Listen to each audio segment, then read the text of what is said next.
Welcome to this edition of Rattling the Bars. I'm your host, Mansa Musa. Chantel Dudley was at FMC Carswell, a federal medical prison for women in Fort Worth, Texas, when a case manager sexually assaulted her multiple times in 2016. What would you do if you were Chantel Dudley? Would you think you have the right to be protected against sexual assault? Or would you expect something like this to happen without any recourse? Here to talk about FMC Carswell is Kaylee Johnson, a Texas freelance reporter. Welcome to Rattling the Bars. Hi, thank you so much for having me. And tell our audience a little bit about yourself. Yeah, I am a Texas-based reporter. Until really recently, I was at the Fort Worth Star-Telegram for about 5 years, reporting on criminal justice primarily. I spent the last 2 years looking into issues with federal prisons, specifically jails, that kind of thing. And last week, I officially left the Star-Telegram to transition into freelance reporting so that I can focus more on criminal justice stories and some of the issues going on in our federal prison system. All right, and you, while you was with Fort Worth, you had investigated or wrote a report on what was going on in FMC Carswell. Can you talk about that? Yeah, of course. I started talking with women at FMC Carswell around 2019, and FMC Carswell is located in Fort Worth. It's a federal facility, and it is a federal medical facility, which means that women from across the country are sent to Carswell to receive medical care. It is the only federal medical facility for incarcerated women in the country. So a lot of women from across the states will go there. There's about 1,200 people there. And I started talking with people initially about the issues with COVID-19 in the facility in 2020. And as I was talking to these women about some really scary conditions there with COVID, everyone kept mentioning as well the allegations of sexual abuse at the facility. Right. And I talked with Chantel Dudley, as you mentioned, and she was sexually assaulted in 2016 by her case manager at FMC Carswell. So this was someone who was supposed to be helping her and with her mental health issues and with her transition into Carswell, and instead ended up assaulting her. She was released, and she really, really bravely talked with me about what happened to her, along with a lot of other women in the facility. So I ended up talking to 12 women who were incarcerated at or formerly incarcerated at Carswell about this culture of sexual abuse and the cover-ups that they had seen at the facility. So a lot of these women said that they experienced sexual abuse, or they saw what they thought was abuse going on. And many of them said that it would be reported and nothing would really happen. So that's what the investigation primarily was about. All right, now, okay, so let's unpack some of what you said. You said that based on your interviews and your interaction with victims and potential victims or people that witnessed, that they said this was a culture that's existed in FMC Carswell. How so? When they say it's a culture, can you explain what they meant by that? Yeah. Yes. So first, there's kind of data to talk about the pervasiveness of sexual abuse allegations. So FMC Carswell from 2014 to 2018 had 35 reports of women saying they were sexually abused by a staff member, which is the most reports of abuse by a staff member of any federal women's facility during that time period. So there's a lot of reports going on, and of course those are allegations, but obviously also have to keep in mind, not everyone who goes through something like that in prison is even going to be able to report it. So that's probably, you know, the actual numbers are probably much higher. Right. And so that's kind of the data, but the culture, according to women who were at the facility, was that you would face retaliation if you reported abuse.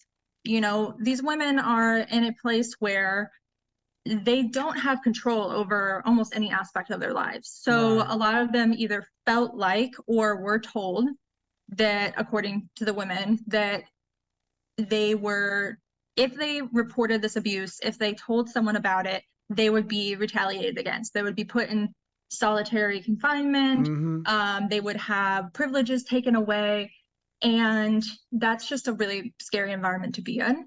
Right. And there was also a woman who, she worked at the facility as a staff member, and she talked to me, she talked to me anonymously because she was still Right. so afraid of retaliation, but she said that she witnessed reports being covered up, that, you know, she would see something suspicious or see something going on that could constitute a sexual assault or abuse, and she brought it to her superior's attention and nothing would happen.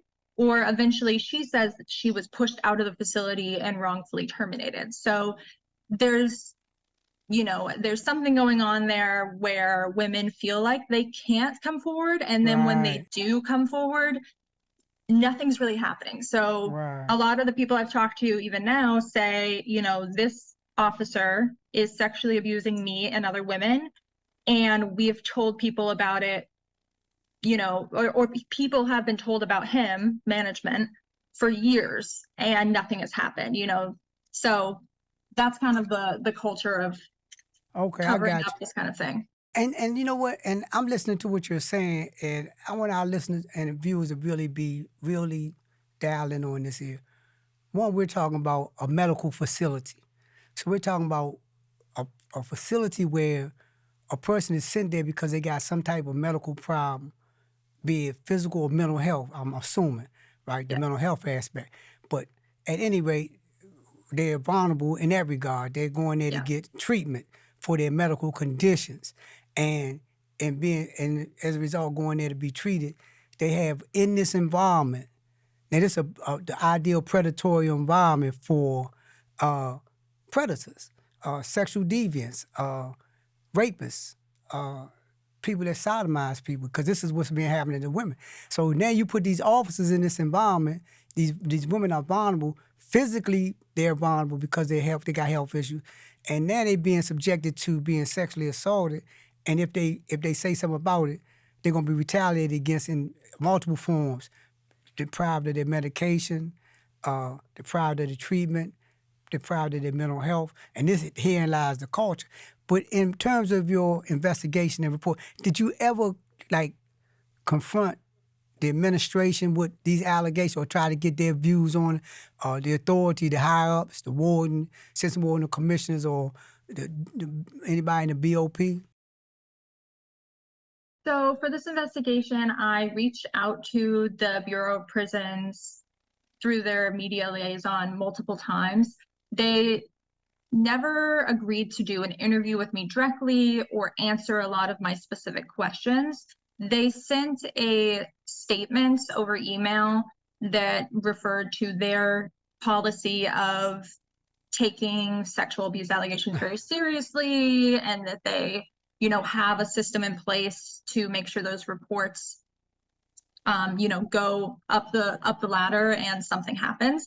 And there have been a number of officers, it's usually higher up officers, or people in a unique position. There was a chaplain at the facility, there was a cook, and then several lieutenants who have been convicted based Right. on sexually abusing someone at Carswell. So there are examples of this person was held accountable, but some of the advocates and women I talked to, their criticism of that was that those people had had reports being made against them for years. It took a long time for that investigation to happen. and that there was no broader policy change that was being made to keep it from happening again.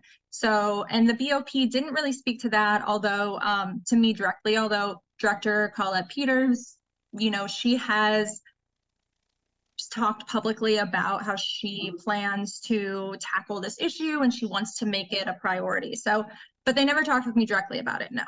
And you know what? And for the benefit of our audience and the educators, they had what they call Prison Rape Reform Act, which is PREA. And PREA now, in idealistically, PREA came into existence because of the pervasiveness of rape in prison in the prison system in the United States of America. It's a federal mandate, but it's also state prisons adopted. And the concept of PREA is that whoever alleges being sexually assaulted or abused or feel like it, then they can call the PREA number. And once they make that known, the person that they alleging did something to them is immediately removed from the institution. The person making the allegation is removed from the institution to prevent from retaliation, and putting one put a safe space, and that one is suspended. I don't know, with or without pay, pending an investigation. That's the idealism of PREA. But from what I'm gathering, PREA don't apply to Carswell. Because if PREA applied to Carswell, then these women wouldn't had the fear of retaliation. But we're looking at it a little bit more deeper, right? How, from what you gathered in talking to the women, how did you assess them in terms of how they felt about this whole thing? I know, ain't no good feeling coming out, but how did what was their views on how they looked at it and how they looked at why they was being subjected to this, if they gave you any perspective on that? Yeah, that's a good question. And in the story, Chantel talks about this a lot, and a couple other women I talked to. Wendy Panzo, she was abused at FCI Dublin, which you had mentioned. And the general feeling that they talked to me about was, obviously, they are traumatized, and this never should have happened to them. And beyond being traumatized, as any sexual abuse victim would be, they then had to continue to live in either the exact same facility where this happened or in a very similar facility where they are still not in control of their lives. They sometimes are not, that, there's a story about Carswell with this too, that a lot of them say they didn't get the mental health resources that they needed after this happened. And that, that kind of speaks to, there's a lack of staffing and resources in general across the BOP. And yeah, there's like trauma upon trauma for people who are abused in prison. I mean, and I don't even think you should need to point this out, but some of them will point out to yeah, I did something to lead me to be incarcerated.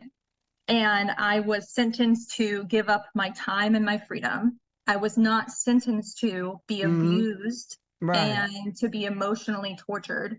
And yet that is what happened to them. And, the federal government is responsible for these people. And, a lot of advocates I talk to point out that it is then the federal government's responsibility to make sure this does not happen and to take any measures necessary to make sure it doesn't happen again when it does. So, it's obviously, like Chantel Dudley talked to me about how this has been really hard for her to emotionally recover from, because she also doesn't feel like there was a lot of justice. The case manager in her case was convicted, but I apologize, I don't remember his exact sentence, but it's something like 12 months. And there was a woman who, after my reporting came out, another man was convicted of sexual abuse at Carswell. His sentence for sexually abusing her was lower than her sentence that she was serving for drug possession. So there's also a lack of sense of justice, and that that the federal government cares that this is happening. Right, and a point I want to make is that under the sentencing mechanism and the criminal code, you have what you call crime and punishment. The crime, and then you got punishment. Whatever the crime is, if the crime is distribution of drugs, and the punishment is then in terms of the sentence that I'm given. The sentence that I'm given for distribution of drugs might be 10 years. Okay, now I got the crime was the distribution. I got found guilty and received 10 years. At that juncture right there, the punishment is meted out. The punishment is not when I go into the system. The system, in turn, in the sentencing process is to put me in a position to rehabilitate myself or to change my thinking or be prepared for return back in society. So the system's supposed to create a mechanism for me to engage in that, be it I can go to college, be it I can get a trade, be it I go to, if I got a substance abuse problem, I can get NA. If I had mental health issues, I can get mental health treatment while I'm there, and then progress into the society. Nowhere in the system, nowhere in the crime and punishment, when the judge sentences anyone, mainly a female, say, I'm sentencing you to 10 years to be raped, sodomized, abused, traumatized, and if you survive that, then it's all good. But if not, so what? And I want to delve down a little bit deep on the response that you was getting, that you got from society, from people in society. How was you? What was the response you got from your reporting of this type of information? Yeah. I think that there's a perception that society at large or the public doesn't care about incarcerated people and what goes on behind bars, and that wasn't what I saw from from the response. A lot of people reached out or would comment on our Facebook or would talk about the story on Facebook page and about how unjust this was, and that was kind of the response, and that this should not be happening. It shows our editorial board ran a piece about how, they felt it showed like a failure, in the federal government, having an appropriate system for people who are incarcerated. There was also a congressman, Mark Veazey. He called for a federal investigation into FMC Carswell. I don't think that actually happened, but he raised awareness about it, and it was, something that it did seem like a lot of people cared. There are so many advocates who have been working on this issue, and specifically surrounding Carswell, and I think people do care. It's kind of just finding solutions and then holding those entities accountable for putting those solutions into place. And this being Domestic Violence Month for women, and we create these institutions, or we create these ways of or to identify and educate the populace on things like domestic violence, or whatever the case might be around social issues. But it seems to me it's a disconnect between when we talk about domestic violence, and we think of it in terms of domestic violence only applies to people in society. I don't think society look at domestic violence as domestic violence, and that when you take an abuse of defenseless, that's basically what you're doing. When a person comes in the house and beat a woman half to death, that's domestic violence. When a person is incarcerated and under the jurisdiction and authority of the federal government, and go to get a medical or physical checkup and find themselves being sodomized, that's domestic violence. It's no different. Do you think it's a disconnect in that regard when we talk about that right there? That do you think that in society is a disconnect between that and the prison when it comes to women, and identifying women as being able to be domestically violent? Women in prison like being subjected to be domestically violated. Yeah, I do think, as you said, that there's kind of a line that society draws between people who are in society and people who are taken away from it. People who are incarcerated in prisons are not visible to, you know, everyone else. They have email to certain people, they can make certain phone calls for certain amount of times, but it's hard to know what is happening to them.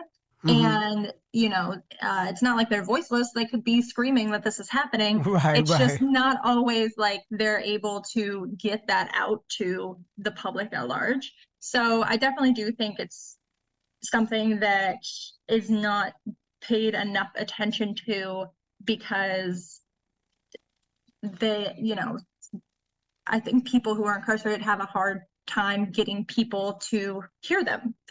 So yeah, I do definitely think that when we think of domestic violence, we should broaden our scope of it.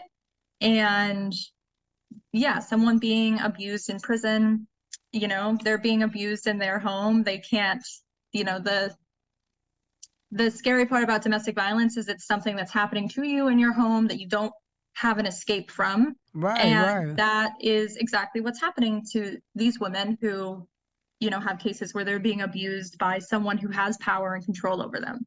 And this is just my soapbox, and I'm saying this out front. You know, I look at like if these women was in Paramount Studio, if these women work for a major corporation, then the Me Too movement, the feminist movement, everybody being out, you know, am chasers. There's legal careers is on the shelf, and then they got an opportunity to chase an issue. They were being up in arms about this, you know. But when it comes to people that are incarcerated because you committed a crime, the law says this. The law says there's no armed curtain between the Constitution and people that are incarcerated. The law says that a person has a right to be protected from cruel and unusual punishment. If this is not, it might be usual, the domestic aspect of it, but it's punishment nevertheless, and it's cruel. It might not be unusual in that regard, but it's cruel and it's punishment, and just being meeked out on people that's defenseless. And I just have issues with why in our society that we don't have a broader perspective about humanity. See, this what this about. This ain't about a person that committed a crime and not paying their debt to society. You paying your debt to society when you got convicted of the crime. The system worked in that regard. If you want to identify how the system worked, a person committed a crime, a person was convicted and gave him a sentence. That's the system working. But this is where the system breaks down in my mind, is when we have, where you can have this abuse, subjecting people to this abuse with impunity. And then we have these organizations in society that they'll be up in arms about individuals. Oh, they raped this woman and they raped these women. And I'm not trying to like minimize that by no stretch of my imagination. I'm saying that attitude is you hypocritical in my mind if you don't see this is it's prevalent, it's culture, it's the culture of this society to be chauvinistic, sexist, and abusive towards women. Wherever they be at, wherever they exist at, and when we get up, raise our voices, we should be raising our voices about that, not about where it happened at and why we going to be vocal in this area but not vocal in that area. That's just my soapbox. But you had the last word on this, Kelly. Yeah. And as you said, I haven't reported on that specifically or talked to people about that specifically. But I did want to add, you know, I didn't touch on this earlier, that, you know, this is also a dangerous situation for a lot of staff members. The staff member I mentioned, you know, that she essentially blew the whistle on what was happening with one officer at Carswell, and then she was terminated. And she said that she faced retaliation from coworkers. So it's also a dangerous situation for well-meaning staff who are, you know, doing their job, caring for these inmates. You know, everyone I've talked to who's incarcerated says there's at least one person that they, you know, they're like, so-and-so is really caring, really does care. And to have people who are quote unquote bad actors in a facility who are not held accountable makes the situation dangerous for everybody. Right. And how can people, if they want to get in touch with you or stay abreast of what you're doing, how can they do that? Yeah, for sure. As I said, I am freelancing now and focusing on the criminal justice system and federal prison system. And you can reach out to me either on Twitter, for as long as it's still around, at Kaylee A. Johnson, or my email is kayleealyssajohnson@gmail.com, which is also linked in my Twitter if you need the spelling. Thank you, Kaylee. And you rattled the bars today on this issue. And we want to remind our audiences that when we talk about domestic violence, when we talk about abuse, we're not, and we choose to identify the violence and abuse that's taking place in the prison. We're not saying that the people that's there are innocent. We're saying that they're not guilty of subjecting themselves to abuse. We're saying that nobody that got found guilty of a crime signed up on a piece of paper saying, when I go into the prison system, I want to be sodomized, I want to be raped, I want to be traumatized. Nobody said that. When they went into the system, they went in there with the understanding that if I do certain things that the system asked me to do, that is not get no charge, not get no infractions, participate in the program services, that ultimately I'll be released and given the opportunity to return to society, a normal human being, not a traumatized individual. Right? And we want everybody to recognize that when you think about domestic violence, think about if this is one of your loved ones that we're talking about. Think about if this was your mother that was found guilty of distribution of narcotics or drugs and was sentenced to prison. And when you talk to her again, she said that she was raped by the medical staff and that she can't get nobody to believe her, or that whenever she complain about it, if she chooses to complain about it, they're going to further subject her to being punished. Think about that and then ask yourself, would you have a different attitude about supporting these men, these women that's in these federal prisons that are being subjected to this cruel and unusual punishment as it relates to the federal prison system.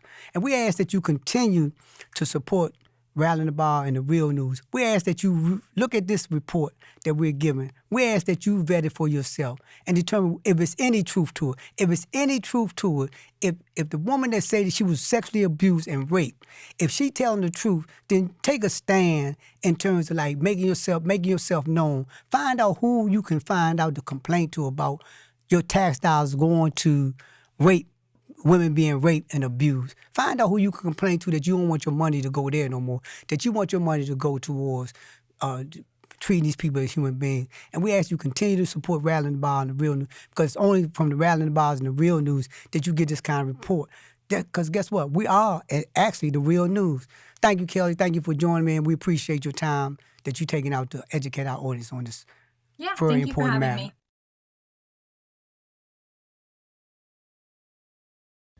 Thank you so much for watching the Real News Network, where we lift up the voices, stories, and struggles that you care about most. And we need your help to keep doing this work. So please, tap your screen now, subscribe, and donate to the Real News Network. Solidarity forever.